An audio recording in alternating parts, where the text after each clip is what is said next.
The movie begins with the introduction of a man named Sapala, a skilled sled rider living in the early 1900s, a time when sleds were the primary mode of transport in snowy regions.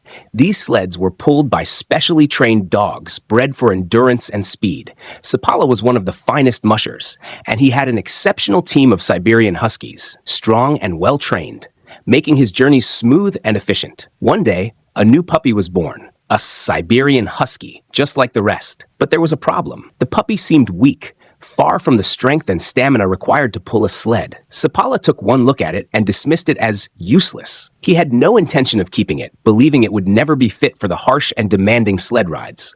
He decided to give it away, but his wife had a different view. She treated all their dogs like family, raising them with love and care.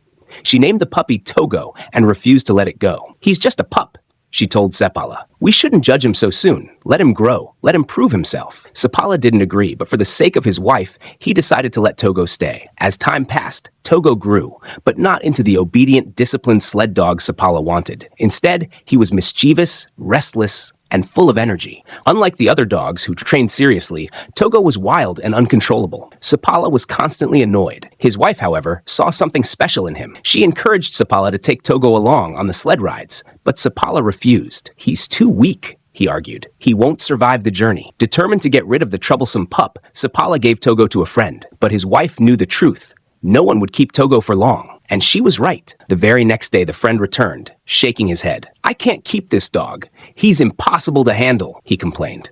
His wife smiled, knowing Togo's spirit was uncontainable. Meanwhile, Togo wasn't about to give up. Every time Sapala took his team on a sled ride, Togo found a way to chase after them. Even when Sapala tied him up in a fenced area, Togo refused to be held back. He dug under the fence, squeezed through, and ran after the sled at full speed.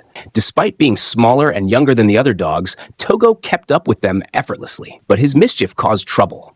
Whenever he joined the team, Sapala's carefully planned training was ruined. One day, while following the sled, Togo miscalculated a jump and fell into freezing water. Sapala, already frustrated with his antics, was now at his limit. Fed up, he locked Togo inside a room, determined to keep him away. But Togo was not one to be caged. With his intelligence, determination, and boundless energy, he found a way out. One day, Sapala convinced a strict female friend to take Togo in. She agreed, but under one condition. Togo stays inside, no running around. Sapala had no issue with that. He left Togo there, hoping to finally be free of the troublemaker. But Togo had other plans. It didn't take long before a loud crash echoed through the house. Togo had smashed the window, breaking through the glass to escape. Bleeding from his injured paws, the determined dog ran straight back to Sapala. Sapala was stunned to see him. But more than that, he was worried. His hands trembled as he checked Togo's wounds, deep cuts, bleeding paws. Realizing the dog needed rest, he placed him on the sled to take him home. But Togo refused to sit. It wanted to run. Sapala tried again, holding the dog firmly in place. But no matter what he did, Togo fought back. Finally, Sapala gave in. He tied Togo alongside the other sled dogs. But as the sled moved, something unexpected happened. Togo wasn't just running, he was leading. Faster than any dog in the team, full of energy and determination, Togo raced ahead, pushing forward like he was born for this. Sapala watched in disbelief.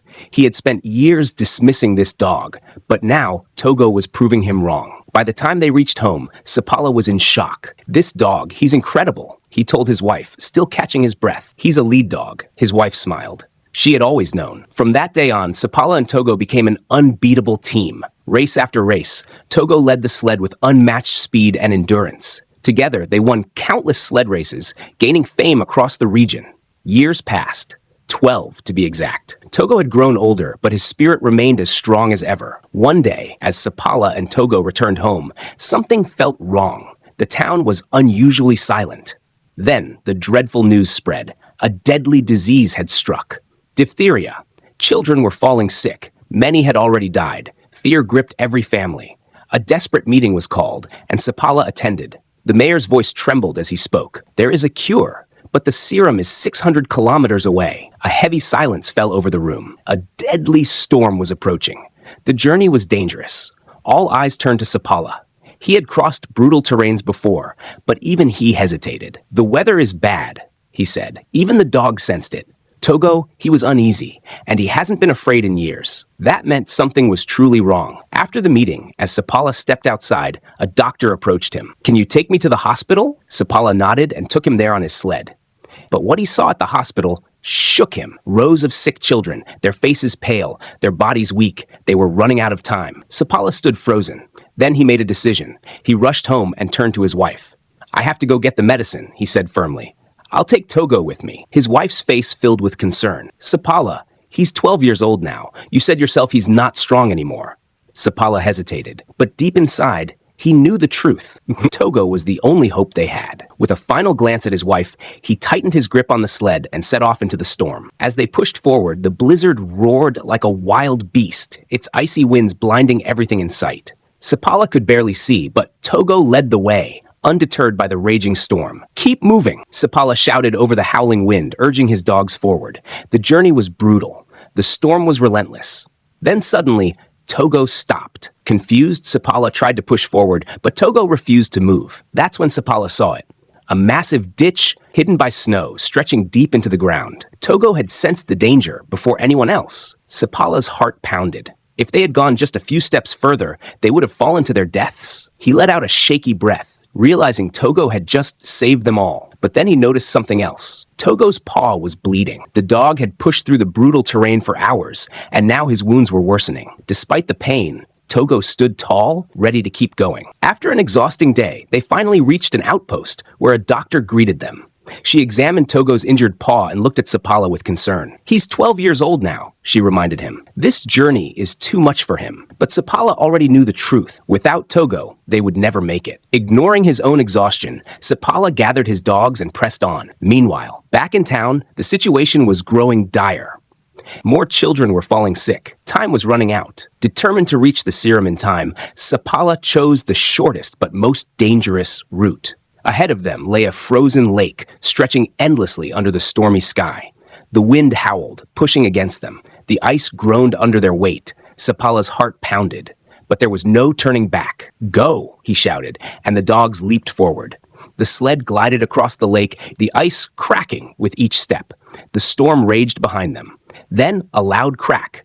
The ice shifted beneath them. Sapala gritted his teeth. If they slowed down, they would sink. "Faster!" he commanded. With Togo leading the charge, the team raced ahead, moving swiftly across the fragile ice. Then, with a final leap, they reached solid ground. Sapala collapsed onto the sled, his breath heavy with relief. After another long day of travel, they finally reached a checkpoint where they could rest. Meanwhile, back in town, Sapala's wife rushed to the mayor. "The serum has been sent from Nevada," she told him. "But if Sapala doesn't meet the courier on time, his journey will be even longer." Back on the trail, Togo's condition was getting worse, but the loyal dog still refused to stop leading. Sapala took another risky shortcut, hoping to reach the medicine in time. But exhaustion was creeping in.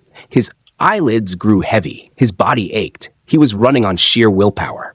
The courier from Nevada. The medicine was finally within reach. The man carrying the medicine stopped in his tracks, but Sapala and his dogs kept moving forward, unaware of his presence. "Sapala!" the man shouted, his voice swallowed by the raging wind. But Sapala couldn't hear him. The blizzard roared around them, drowning out all sound. Then Togo stopped. The lead dog's ears twitched. It had heard something. The courier watched as Sapala suddenly turned back. It wasn't Sapala who had heard him. It was Togo. Sapala took the medicine for which he had traveled so far. At the next checkpoint, a fellow musher pulled Sapala aside. "Leave Togo here," he pleaded. "I've lost many dogs in these storms. I don't want you to lose him too." But Sapala shook his head. "Togo is my lead dog. I can't do this without him." And so, despite the warnings, he set off once again. Before long, the frozen lake stretched before them once more. They had crossed it yesterday, but now something was different.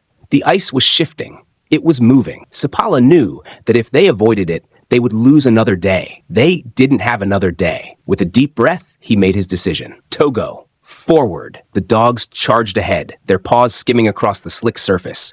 But this time, water began rising from the cracks. The ice was breaking apart beneath them. Sapala's heart pounded.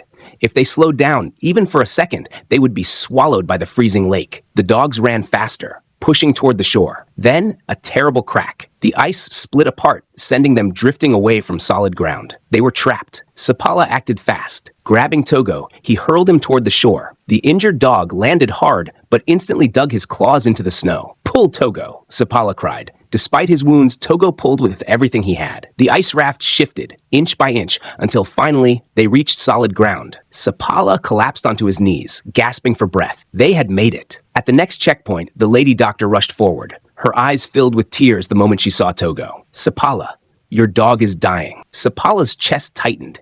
He knew she was right.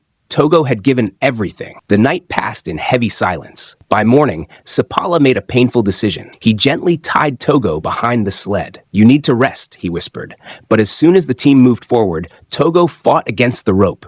He refused to be left behind. Even on the brink of collapse, he stood tall, refusing to surrender. He wanted to finish this journey. Sapala's throat tightened. Without another word, he untied Togo and placed him back in the lead. "One last time, boy." And with that, they set off once again, toward destiny. The storm grew so fierce that Sapala could no longer see anything.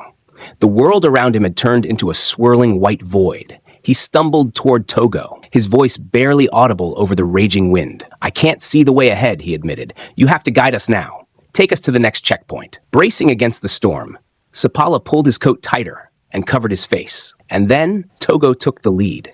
Through the blinding snow, the loyal dog forged ahead, step by step, leading them forward. But the journey had taken its toll. After covering a great distance, Togo finally collapsed, exhausted. Sapala rushed to him, kneeling in the snow. "Togo, you have to stand up," he urged. "We still have to deliver this medicine."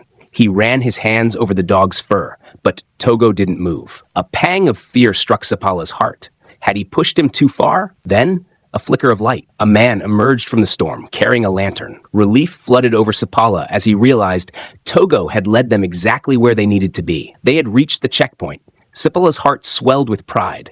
Togo had done his job. They rushed inside, where warmth and shelter awaited, but Togo's condition was worsening. A man sent by Sapala's wife was already there, waiting to take the medicine the rest of the way. The journey wasn't over. The medicine had to reach Nome before it was too late. At dawn, the man set off, carrying the cure toward the sick children. Back in Nome, the news had already spread. The story had reached as far as New York. A musher had traveled an impossible distance for the medicine. A reporter waited, eager to publish the hero's name. But when the story was printed, Sapala's name was missing. His wife read the report, her heart sinking. Meanwhile, Togo was recovering, and Sapala finally returned home. Crowds gathered to greet him. People cheered. The children, now safe, ran to thank him. Among them, a young girl hesitated as she looked at Togo. "Is he dying?" she asked softly. Sapala heard her words from inside the house. He stepped outside, his wife following. His voice was heavy with guilt. "Togo is like this because of me," he admitted. "He was 12 years old. I shouldn't have taken him with me." His wife placed a hand on his arm. "Was there any other dog who could have done what Togo did?" she asked. Sapala fell silent. He knew the answer. No other dog could have done what Togo had done. The next morning, Sapala prepared for training with his younger dogs. As he hitched them to the sled, Togo lifted his head. Despite his weakened state, the old dog wanted to follow. Sapala smiled. He understood. Togo didn't want to pull sleds anymore, but he still wanted to be by Sapala's side. In time, Togo fully recovered. For the next 2 years, he and Sapala journeyed together, sharing adventures as they always had. Togo even had puppies, and soon mushers from all over came to buy them. Their breed was given a name, Sapala Siberian. Togo lived on in his descendants, his spirit unbreakable. In 1929, Togo passed away, but Sapala never stopped training dogs, carrying forward the legacy of his greatest companion. Togo's name became legendary. He had proven, beyond doubt, that dogs are the most loyal creatures on Earth. And so ends the story of Togo, the true hero of the North.